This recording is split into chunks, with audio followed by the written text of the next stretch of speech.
ಶಿವನ 12 ಜ್ಯೋತಿರ್ಲಿಂಗಗಳಲ್ಲಿ ಒಂದು ಕೇದಾರನಾಥ ದೇವಾಲಯ. ಈ ಕೇದಾರನಾಥ ದೇವಾಲಯಕ್ಕೆ ಹೋಗೋದು ಹೇಗೆ, ಯಾವಾಗ ಓಪನ್ ಆಯಿತು ಮತ್ತು ಅದು ಎಲ್ಲಿದೆ ಅಂತ ಈ ವಿಡಿಯೋದಲ್ಲಿ ತಿಳಿಸ್ಕೊಡ್ತೀನಿ. ಮತ್ತು ಅಲ್ಲಿಗೆ ಹೋಗೋಕ್ಕಾಗದೇ ಇರೋರು ಮನಸ್ಸಲ್ಲೇ ನೆನೆಸ್ಕೊಂಡು ಈ ಕಥೆನ ಕೇಳಿದ್ರು ಕೂಡ ಪುಣ್ಯ ಬರುತ್ತೆ ಅಂತ ಹೇಳ್ತಾರೆ. ಆ ಕಥೆನ ಸ್ಕಿಪ್ ಮಾಡದೆ ಕೇಳಿಬಿಟ್ಟು ಈ ವಿಡಿಯೋ ಕೇಳಾದ್ಮೇಲೆ ನಿಮ್ಗೆ ಇಷ್ಟ ಆದರೆ ಲೈಕ್ ಮಾಡಿ, ಹಾಗೆ ಓಂ ಹರ ಹರ ಮಹಾದೇವ ಅಂತ ಕಮೆಂಟ್ ಮುಖಾಂತರ ತಿಳಿಸಿ. ಹಾಗೆ ನನ್ನ ಚಾನಲ್ನ ಇನ್ನೂ ಯಾರು ಸಬ್ಸ್ಕ್ರೈಬ್ ಮಾಡದೆ ನೋಡ್ತಾ ಇದ್ದೀರಾ ಅವರು ಸಬ್ಸ್ಕ್ರೈಬ್ ಮಾಡ್ಕೊಳ್ಳಿ. ಬನ್ನಿ ವಿಡಿಯೋ ಶುರು ಮಾಡೋಣ. ಈ ಕೇದಾರನಾಥ ದೇವಸ್ಥಾನ ಸಮುದ್ರ ಮಟ್ಟದಿಂದ ಸುಮಾರು 3500 ಮೀಟರ್ ಎತ್ತರದಲ್ಲಿದೆ. ಇದು ಉತ್ತರಾಖಂಡ ರಾಜ್ಯದ ಗರ್ವಾಲ್ ಹಿಮಾಲಯದ ಪ್ರದೇಶದಲ್ಲಿ ಬರೋ ರುದ್ರಪ್ರಯಾಗ್ ಅನ್ನೋ ಜಿಲ್ಲೆಯಲ್ಲಿದೆ. ಇದು ಮಂದಾಕಿನಿ ನದಿ ಇರೋ ಭವ್ಯ ದೇವಾಲಯಗಳಲ್ಲಿ ಇದು ಒಂದು ನಮ್ಮ ಹಿಂದೂಗಳಿಗೆ ಪವಿತ್ರವಾದ ಸ್ಥಳವಾಗಿದೆ. ಇದರ ಸುತ್ತ ಸುಮಾರು 11,755 ಅಡಿ ಎತ್ತರದ ಶಿಖರಗಳನ್ನು ನೋಡ್ಬೋದು. ಮತ್ತು ಇದು ಪ್ರವಾಸಿಗರಿಗೂ ಕೂಡ ತುಂಬ ಚೆನ್ನಾಗಿರೋ ಸೌಂದರ್ಯ ಇರುವಂಥ ದೇವಸ್ಥಾನ ಆಗಿದೆ. ಇಲ್ಲಿಗೆ ಹೇಗೆ ಹೋಗಬೇಕು ಅಂದರೆ ಗೌರಿಕೊಂಡ್ಗೆ ಬಂದ್ಬಿಟ್ಟು ಅಲ್ಲಿ ನಡ್ಕೊಂಡು ಹೋಗ್ಬೋದು, ಮತ್ತು ವೆಹಿಕಲ್ ಫೆಸಿಲಿಟಿ ಇರುತ್ತೆ, ಅದರಲ್ಲಿ ಕೂಡ ಹೋಗ್ಬೋದು. ಮತ್ತು ಅಂದರೆ ಹೆಲಿಕಾಪ್ಟರ್ ಮೂಲಕ ಹೋಗ್ಬೋದು. ಅಲ್ಲಿ ಘಾಟ ಮತ್ತು ಗುಪ್ತಕಾಶಿ ಅಥವಾ ಸೀತಾಪುರ ಅನ್ನೋ ಪ್ಲೇಸಿಂದ ಹೆಲಿಕಾಪ್ಟರ್ ಫೆಸಿಲಿಟಿ ಇದೆ ಕೇದಾರನಾಥ ದೇವಸ್ಥಾನಕ್ಕೆ. ಗೌರಿಕೊಂಡ್ಗೆ ಹೋದರೆ ಅಲ್ಲಿಂದ 16 ಕಿಲೋಮೀಟರ್ ನಡ್ಕೊಂಡು ಹೋಗ್ಬೇಕಾಗತ್ತೆ. ಮತ್ತು ಇದ್ರ ಸುತ್ತ ಇರೋ ಪ್ರಕೃತಿ ತುಂಬ ಚೆನ್ನಾಗಿದೆ. ಈ ದೇವಸ್ಥಾನಗಳ ಹತ್ರ ಡೇರೆ ಅಥವಾ ಲಾಡ್ಜ್ ಇರುತ್ತೆ. ಇದನ್ನೇನಾದರೂ ನೀವು ಪ್ರವಾಸಿಗಳು ಜಾಸ್ತಿ ಹೋಗೋ ಟೈಮಲ್ಲಿ ಹೋದರೆ ಮುಂಗಡವಾಗಿ ಬುಕ್ ಮಾಡ್ಕೊಂಡು ಹೋಗ್ಬೇಕು, ಮಿಕ್ಕಿ ಟೈಮಲ್ಲಿ ಹೋಗಿ ಬುಕ್ ಮಾಡ್ಕೊಂಡು ಹೋಗ್ಬೋದು. ಇದು ನವೆಂಬರ್ 15ರಂದು ಮುಚ್ಚಿತ್ತು, ಅಂದರೆ ಚಳಿಗಾಲದಲ್ಲಿ ಮುಚ್ಚಿತ್ತು. ಅಲ್ಲಿ ತುಂಬ ಹಿಮ ಇರೋದ್ರಿಂದ ಹೋಗೋಕ್ಕಾಗಲ್ಲ ಅಂತ. ಈ ಅಕ್ಷಯ ತೃತೀಯ ಅಂದರೆ 10ನೇ ತಾರೀಕು ಓಪನ್ ಆಯಿತು. ಇನ್ನು ಈ ಕೇದಾರನಾಥ ದೇವಸ್ಥಾನ ಹೇಗೆ ದೇವಸ್ಥಾನ ಆರಂಭ ಆಯಿತು ಅಂತ ಈ ವಿಡಿಯೋದಲ್ಲಿ ಹೇಳ್ತೀನಿ, ಬನ್ನಿ. ಇದು ಮಹಾಭಾರತದಲ್ಲಿ ನಿಮಗೆ ಯುದ್ಧ ಗೊತ್ತಿರಬೇಕು. ಕೌರವ ಮತ್ತು ಪಾಂಡವರಿಗೂ ಯುದ್ಧ ನಡೀತು. ಯುದ್ಧ ಯಾಕೆ ನಡೀತು ಅಂದರೆ ಅವರು ವನವಾಸದಿಂದ ಬಂದ ಮೇಲೆ ಇವ್ರಿಗೆ ರಾಜ್ಯ ಒಂದು 5 ರಾಜ್ಯನಾದರೂ ಕೊಡು ಅಂತ ಕೇಳಿದಾಗ ಅವರು ಯಾವುದೇ ರಾಜ್ಯನೂ ಕೂಡ ಕೊಡಲ್ಲ ಅಂತ ಹೇಳಿದಾಗ ಅವರು ಬೇಕು ಅಂತ ಅಂದ್ಬಿಟ್ಟು ಎಷ್ಟೇ ಏನೇ ಮಾಡಿದ್ರು ಅವರು ಅವಮಾನ ಮಾಡಿದ್ರು ಅಂತ ಯುದ್ಧ ಮಾಡಿದ್ರು. ಯುದ್ಧ ಮಾಡಿದಾಗ ಏನಾಯಿತು, ಅವ್ರ ಕಡೆ ಸ್ವಲ್ಪ ಜನ ಇವ್ರ ಕಡೆ ಸ್ವಲ್ಪ ಜನ ಸ್ವಂತದವ್ರನ್ನೇ ಅವರು ಹೊಡೆದಾಡ್ಕೊಂಡು ಸತ್ರು. ಅವರು ನಮ್ಮವರು ಇವರು ನಮ್ಮವರು ಅನ್ನೋದಿಲ್ದೇನೆ ಇಬ್ಬರೂ ಕೂಡ, ಅಂದರೆ ಕೌರವ ಪಾಂಡವರಿಬ್ಬರು ಅಣ್ಣ ತಮ್ಮದಿರು, ಆದ್ರೂ ಕೂಡ ಅವರು ಹೊಡೆದಾಡ್ಕೊಂಡು ಸತ್ರು. ಅವ್ರ ಜೊತೆಗೆ ಅವರ ಪಕ್ಷಪಾತ, ಒಳ್ಳೆಯವರು ಕೆಟ್ಟವರು, ಇಡೀ ಪ್ರಪಂಚನೇ ನಾಶ ಆಗೋ ಸ್ಥಿತಿಗೆ ಬಂದಿತ್ತು. ಎಲ್ಲ ನಾಶ ಆದ್ರೂ ಇವ್ರ ಪಾಂಡವರು ಯುದ್ಧದಲ್ಲಿ ಗೆದ್ದರೂ ಕೂಡ ಅವ್ರಿಗೆ ವಿಜಯ ಅನ್ನೋದು ಸಿಗಲಿಲ್ಲ.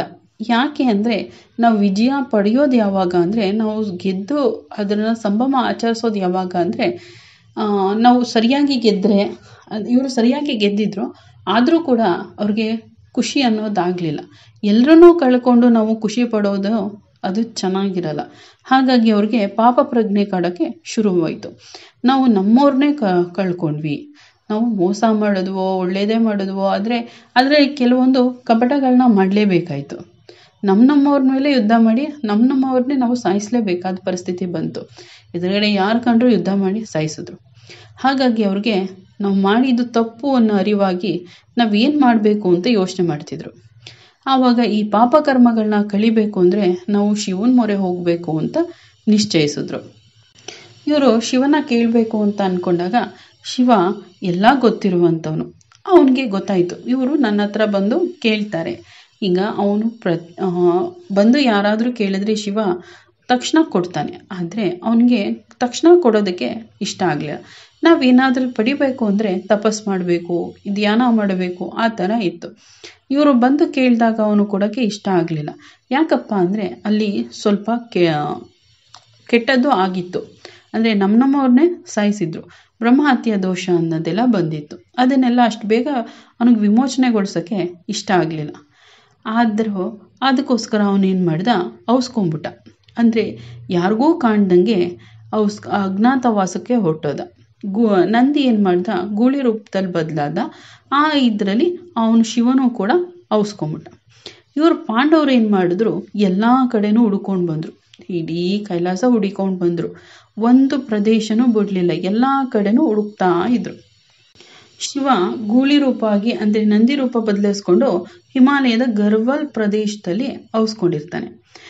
ಆದರೆ ಇವರು ಹುಡುಕ್ತಾ ಬಂದಾಗ ಆ ಪ್ಲೇಸ್ಗೂ ಬರ್ತಾರೆ. ಆ ಸ್ಥಳಕ್ಕೂ ಬಂದಾಗ ಅವ್ರಿಗೆ ಶಿವನ್ಗೆ ಕೊಡಲೇಬಾರ್ದು ಅನ್ನೋದೇನಿರಲಿಲ್ಲ.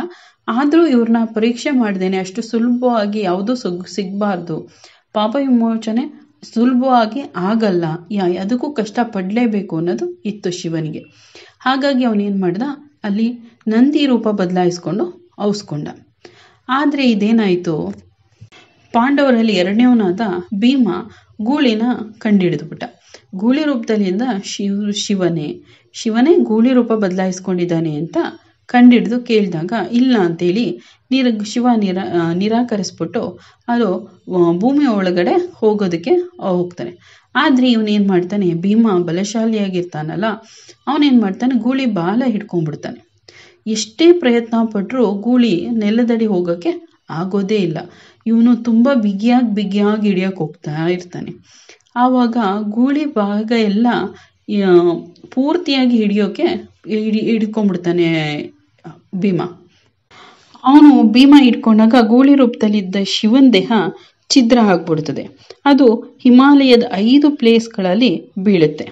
ಶಿವನ ದೇಹ ಬಿದ್ದ ಪ್ರದೇಶಗಳೇ ಪಂಚಕೇದಾರನಾಥ ಅಂತ ಕರೆಯಲ್ಪಡಿಸ್ಕೊಂಡು. ಗೊಡ್ಡು ಅಂದರೆ ಬೆನ್ನಿನ ಭಾಗ ಬಿದ್ದದ್ದು ಕೇದಾರನಾಥ್. ಉತ್ತರಾಖಂಡದಲ್ಲಿರುವ ಈ ಕ್ಷೇತ್ರ ಗೂಳಿಯ ಗೊಡ್ಡು ಪತ್ತೆಯಾದ ಸ್ಥಳ.